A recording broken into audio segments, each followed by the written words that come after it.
Perempuan itu satu-satunya makhluk pangeran sing tahu membantah Kanjeng Nabi. Kalau bolak-balik cerita, jadi ning Quran ono ayat surat jenis surat Mujadilah, tapi umumnya orang baca apa? Mujadalah. Sebetulnya itu secara nuzulul ayat lebih pas dia namakan Mujadilatun apa? Karena Mujadilatun itu isim fa'il pengganti fi'il mudhari' yang di ayat qad sami Allah qaulallati tujadiluka. Jadi allati ing wong wedok tujadilu kang bantah sapa lati. Nah, pengganti fi'il mudhari' itu di nahwu itu isim fa'il karena zamannya sama. Fi'il mudhari' zamannya hal dan istiqbal, itu penggantinya hanya isim fa'il. Jadi kalau rajulun yadribu bisa diganti ad-daribu. Paham ya? Rajulun yansuru boleh diganti nasirun. Berarti kalau hiya tadribu bisa diganti doribatun. Makanya kalau maknanya ya qad sami'a, teman-teman midanget sapa Allahu Allah qaulallati ing pengucapane wong wedok silailati tujadilu kang bantah sapa lati ka ing sira Muhammad fi zaujiha ing dalam babakan suamine lati wa tastaki lan nglaporno sapa wong wedok nglaporno Kanjeng Nabi. Jadi Nabi seumur-umurnya itu hanya dilaporkan oleh perempuan. Nabi lho nih ora trimo kiai, Nabi itu dilaporno jenenge wong wedok menadak trimo bojo enteng. Nabi wae dilapor jenenge wong wedok Nabi wae dilapor ila wahi maring. Terus sempat terjadi debat, makanya terusannya ayat wallahu yasma'u tahawurakuma. Wallahu ta'awwu yasma'u krungu sapa Allah tahawurakuma ing perdebatan sira loro. Iku perdebatane Nabi kalian perempuan itu. Muhawarah itu kalau dalam bahasa Arab itu perdebatan. Jadi muhadasa, muhawarah itu maknanya apa? Perdebatan. Makanya kalau orang latihan apa? Konversasi Inggris itu, conversation Inggris itu disebut apa? Muhawarah apa? Muhawarah. Muhawaratul lughat al-Injlisiyah, muhawaratul lughat al-Arabiyah. Itu debatnya itu wah luar biasa. Segamane Nabi kudu kalah wae muwara kekasih pangeran, musom-som wedok. Jadi khaulah itu wahyu. Pokoknya ceritanya kudu ayu, gak oleh cerita elek. Khaulah iku ayu. Mbah Barkhat, mbah Barbiye mulai iku pas sujud. Sing lanang wong Arab. Wong Arab ku gak mangan mendoan, gak mangan tempe. Iso mbok bayangno. Wong Jawa ngono bojone suci tenang ae mangane mendoan. Ambek sego jagung. Dadi ora wong ayu ya biasa wae. Jadi wong Arab ku mangane daging. Terus neng hadis semua asbabun nuzul redaksine fa'ajabat tu ajizatuha. Nah, bermaknane ya fa'ajabat mongko gawakno hu ing rajul jenenge Aus bin Somit. Apa ajizatuha wis bermaknane dhewe ajiz. Pokoke pas sujud itu sing gawakno ajizatuha. Wis jorok iki, jorok niki. Iki murid kecelakaan. Jadi makna sing bener ra iso, nak makna ngono iso. Jadi uteke wis elek banget. Akhirnya jaluk, sing lanang njaluk. Karena sing wedok lagi sujud, lagi nikmati pangeran ra gelem. Ora gelem terus ngamuk sing lanang. Wong lanang ngerjaluk ra dikeki iku ya ngamuk iku wis kunane kuno. Tapi nek sing mangan mendoan ngamuke rapati tenan karena ya tadi sawate mesti rapati tenan. Wis akhirnya ngamuk, terus wong Arab iku ngamuk tertinggi iku muni anti alayya kadhuri ummi. Kowe berstatus kayak ibu. Ini makanya pentingnya ngaji tradisi. Berstatus kayak ibu itu di orang Arab itu adalah dzam. Dzam itu satu kesalahan yang harus dikritik. Tapi kalau orang Jawa kan enggak. Makanya kalau saya ditanya, fikih Jawa sama fikih Arab itu beda. Wong Jawa nak muni, "Dek, kowe kaya ibu." Itu maknanya sama-sama ngerawat saya. Makanya saya berpendapat tidak mesti secara fikih dihukumi zihar karena perasaan mengatakan kaya itu beda dengan orang Arab. Kalau orang Arab bilang kamu sudah kayak ibu, maknanya selawas-selawas haram tak keloni, haram tak jima, haram tak kumpuli. Ini perbedaan apa? Kultur Arab Jawa. Maka fikih itu kalau yang sifatnya sosial atau kultural itu memang nggak bisa sama. Itu kan ibarat begini. Orang Jawa itu kalau dicekel jenggote itu kira-kira ngamuk tor, kira-kira. Tapi kalau orang Arab itu kehormatan. Saya jajal jenggote kang ngali cekel. Wes dianggap murid ra duwe. Sebenarnya wong Arab lucu. Berarti padha jenggotene cekel-cekelan wae. Kebayang enggak corong Jawa? Wong Arab ku nak seneng wong, nu sirahe dicekel cek diwambung mbombonan. Nanti kula delok ora mentah lho. Lha kula nate kalian Mbah Mun teng Medina. Karena Mbah Mun orang alim alama dan beliau muammar sepuh, ada orang Arab seneng kalian ya. Yo dicekel cek terus diwambung iki. Sing wong Jawa gak siap. Kowe enak ya sewate. Sewakel cek terus di. Enggak dicekel. Wis suruh wae Pak wong Arab. Sadate ngono. Cara wong Jawa kan repot. Cara wong Arab itu penghur.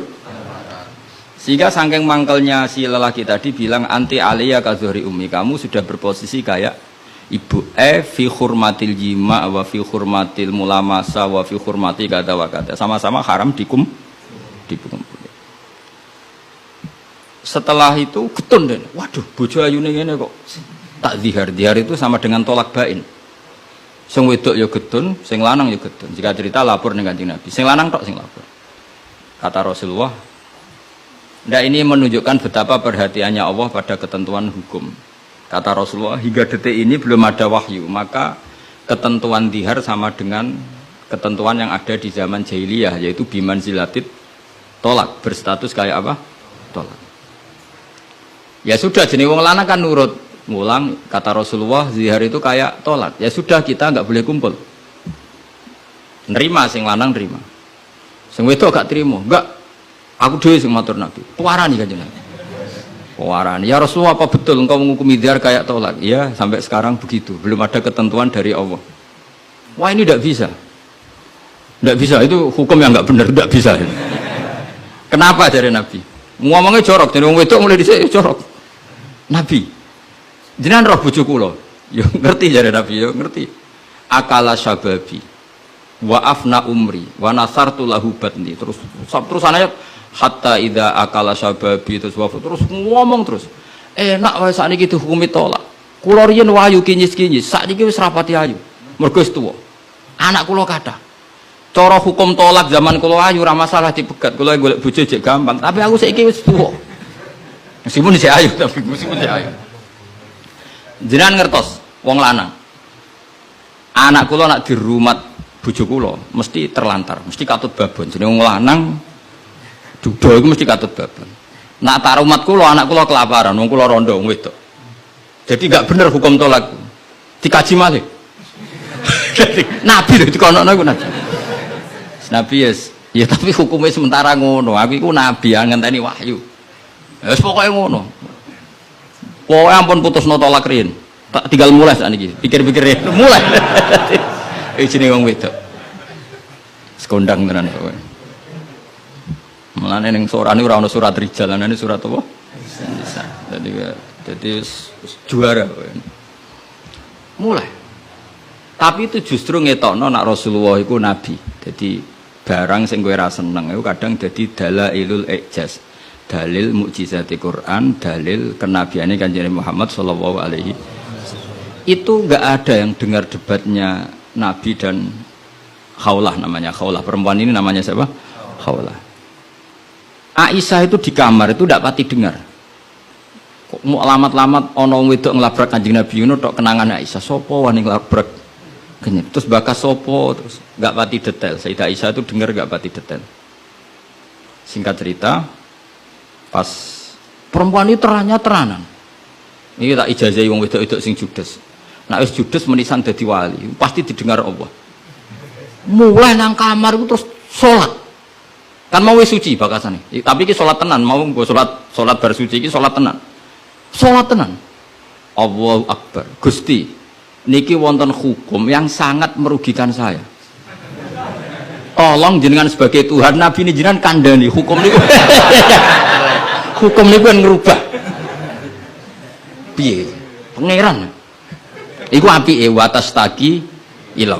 Lah perempuan saiki nak judes mbek sing lanang gak barokah. Mergo kondo mboke kondo dulure. Lah iki sing ra bener.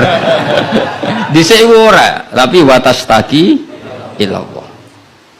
Jadi gak lapor sapa-sapa, lapor pangeran. Ya Allah, hukum ini ndak fair, itu merugikan saya. Tolong Nabi ini jenengan kandhani, kayak wahyu terkini. Nak hukum itu ndak seperti itu. Mohon Gusti, jenengan harus mendengar saya. Lah pangeran itu Terus pangeran nurono ayat wallahu yasma'u tahawurakuma, malah dimulai ayat qad sami Allah. Allah bener-bener mendeng. Jadi wong wedok nek ngomel, pangeran wae ngrespon. Pangeran wae ngrespon. Ijek dikai kot tuh banget oleh ngrespon. Jadi ngomelan kowe bojomu ngamuk iku mbok respon niru pangeran. Nah pangeran betah wong la tadurruhu maksiatun wala tanfa'uhu ta'atun. Pangeran orang ngomel kan tenang wae, ora bakal kena madharate. Tapi nek kowe bertahan, iso kena ompreng. Dadi kira usah niru pangeran karena ya beda kelas no. Akhirnya sujud tenan ning pangeran. Pas dekne sujud, Jibril teko ning Rasulullah. Dia di rumah, Rasulullah di dalam. Perempuan tadi di rumahnya. Qad sami Allah qaulal lati tujadiluka fi zawjiha wa tashtaki ila Allah wa wa yasma'u tahawurakuma innallaha sami'un basir. Sak terus. Nangis sampe wedok mau ditimbali Kanjeng Nabi panggil perempuan itu. Apa yang dia munajatkan sama Allah diterima. Dan Allah meng-ACC keinginan dia bahwa zihar itu tidak seperti tambah nangis sampe itu jenengan lu nabi tenan padahal kalau lapore ning kamar jenengan krungu. Mergo akhirnya itu sana ketentuan alladzina yuzahiruna minkum min nisaihim ma hunna ummahati in ummahatuhum illallahi waladina. Jadi akhirnya pangeran nganggo ilmu status. Mulane saiki umat ya sing statusan niku perkarane. Pangeran nganggo hukum napa? Status itu begini, yang namanya ibu itu siapa? Ya definisi ibu adalah orang yang melahirkan kamu. Saya ulang lagi, yang namanya ibu itu siapa? Orang yang melahirkan kamu, itu namanya seorang ibu. Yang namanya istri siapa? Orang yang halal kamu keloni, kamu jima, kamu hubungan intim. Nah ini penting, harus vulgar, kayak hambani kabeh sesuai. Sehingga definisi ini harus tegas. Yang namanya ibu itu siapa? Orang yang melahirkan kamu.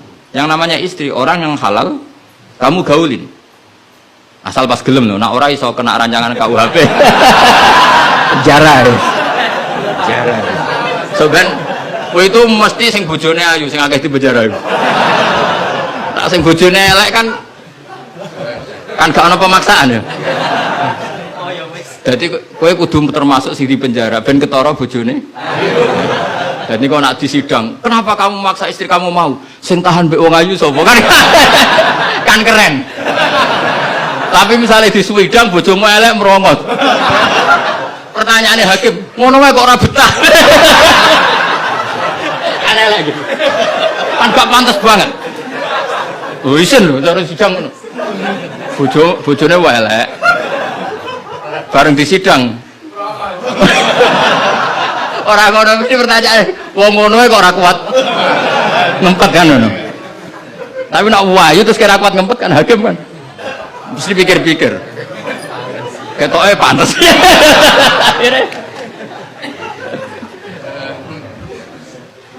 Tapi tak ulang lagi ya, ini fikih ya. Yang namanya apa? Ibu itu in ummahatuhum illallahi waladina.